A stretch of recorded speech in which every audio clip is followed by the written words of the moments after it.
Hello everyone. Today I will present to you Choco compiler, which is a Sorry about that. So my name is Adam Palif PHaki. Today I would like to present to you about the compilers that I've been working on this whole semester. First, let's actually see what actually a compiler do. Actually, compiler performs a lot of things before it produces an assembly.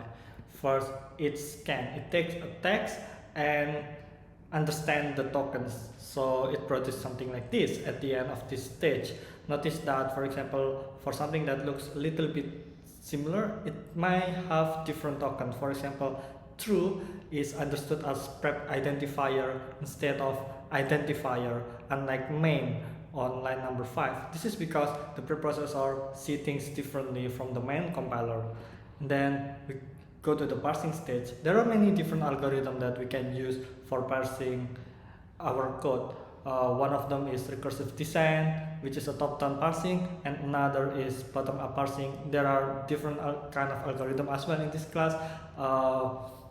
We use the tools named Python to help us with developing the AST.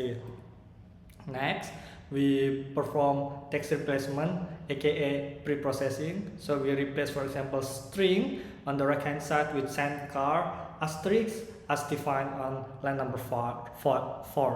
After that, we do symbol table generation. On the right hand side is example of a symbol table for the code on the left hand side. So we also annotated the code on the left hand side to see that, for example, main 0.0 means that this identifier can be found on table 0 on ID 0. With this table, we actually can see what is actually a main identifier is. Main is a function, for example. We can also see, for example, the size of an array, the type of this data, the type of this data. Basically, it's a table to look up for definitions. And then we perform type checkings. In this stage, we perform usual unary conversion, usual binary conversion, usual assignment conversion, and those kind of things.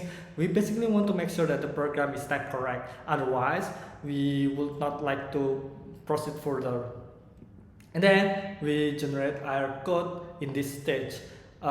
We may also perform optimization if desired by the user. There are also different algorithms that we use for manipulating the registers as well at this stage. And then finally, we produce assembly code out of the IR from the previous stage. Then next, I would like to talk about the basic compiler features. We basically support all the basic features we have been learning in this class, this semester.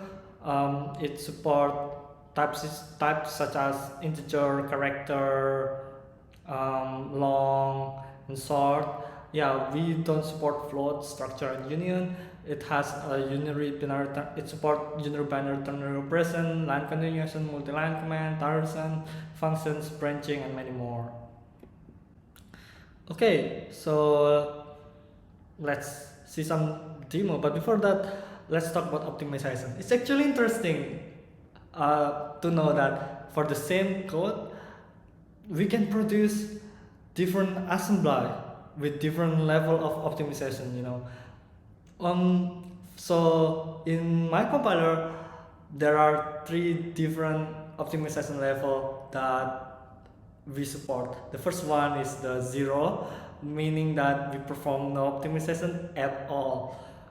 This is basically one-to-one replacement from the IR, basically.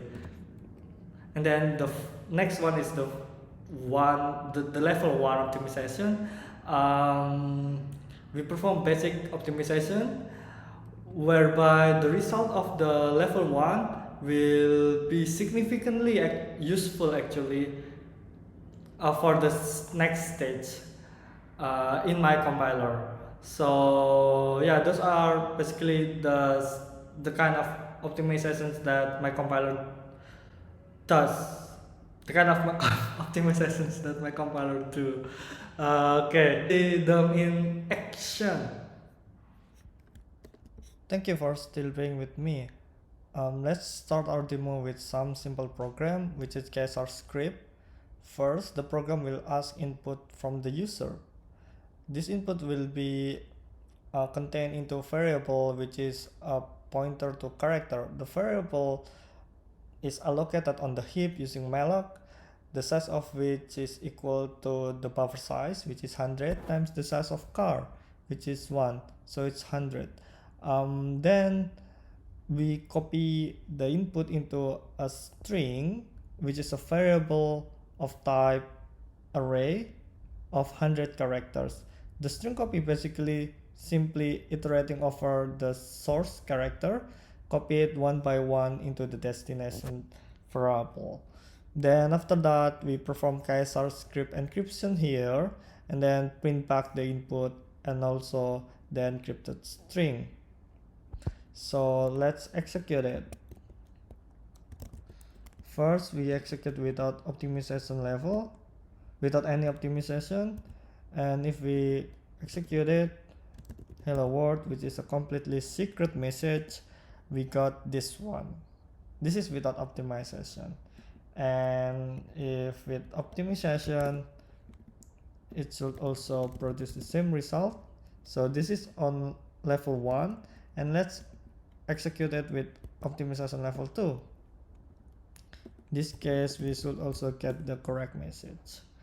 Okay, this is a basic demo. Let's continue with something much more involving, where optimization really matters in terms of execution speed. So in that case, let me bring to you a problem of Tower of Hanoi, where we try to move one disk to another in such a way that disk of larger size cannot be lower than disk on disk of having smaller size on the same destination, on the same pole. Yeah, so we introduce 3 variables, source, time, destination, and we move disk between them, and this meaning the number of disks. So this program basically will print the sequence between such movement. Okay, so for example, let's execute it without optimization. Oh, to test that, let's just run make itest. So this is my integration testing instead of running one by one. So here the program will first run Tower of Hanoi without any optimization. It will take quite a while, so let's explore the generated assembly. So this would be the generated assembly. The generated assembly is actually here. It's actually run here.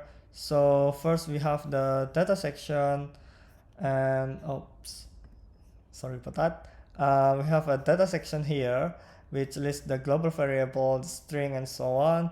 And then we have a text section here. Then yeah, the algorithm, it's quite lengthy. Oh, it's done. So it took around 46.39 seconds to execute Tower of Hanoi without any optimizations. Let's continue with the assembly. Oh, we now try to run with op level 1.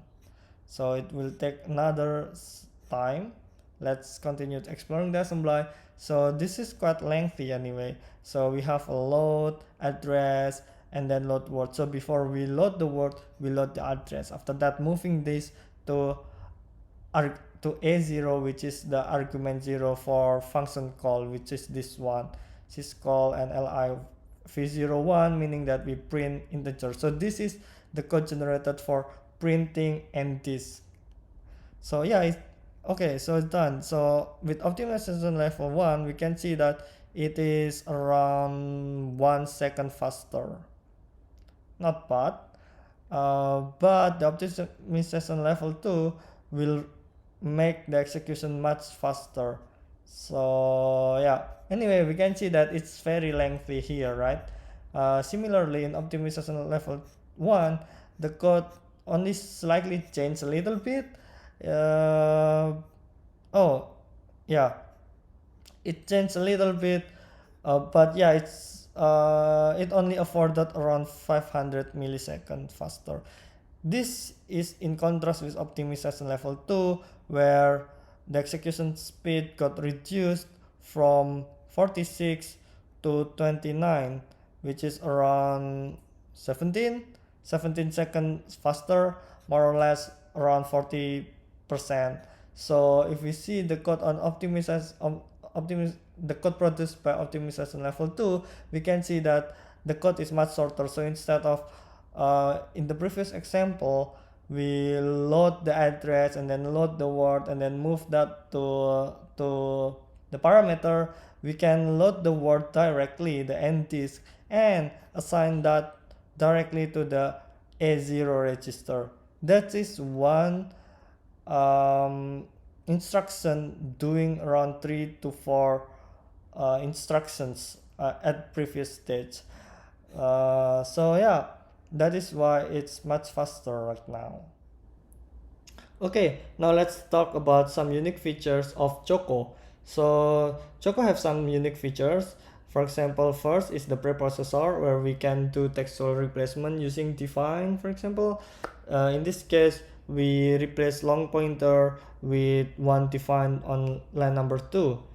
Next one is size of operator. On the right hand side, we use size of in various different scenarios, and upon the symbolizing stage, we fold and we produce constant values representing the size of those variables or those types and so on, such as where we can see on the right hand side here. Then there is also malloc, where we can allocate something on the heap. We can allocate an integer or something, pointer to integer, pointer to integer, those kind of things on the heap. And then we have a character printer, where we can print character. And then there is also a programmable test suite, where we can specify file with GCC, for example. This means that the test suite will automatically compile them, ensuring that the program is also compliant with GCC. There's also, for example, we can tag a file with error expected, meaning that those files contains error and the test suite can detect that and yeah, say that hey, there's no error here, or those kind of things. Then also on MIPS, for example, the test suite can handle input and output, automatically testing them. So yeah, that's all the unique features of Choco. I would like to thank Professor Jamie, Alex, Max, my classmates, and Harvard for so many things I have learned this term. Thank you so much. Yeah, thanks.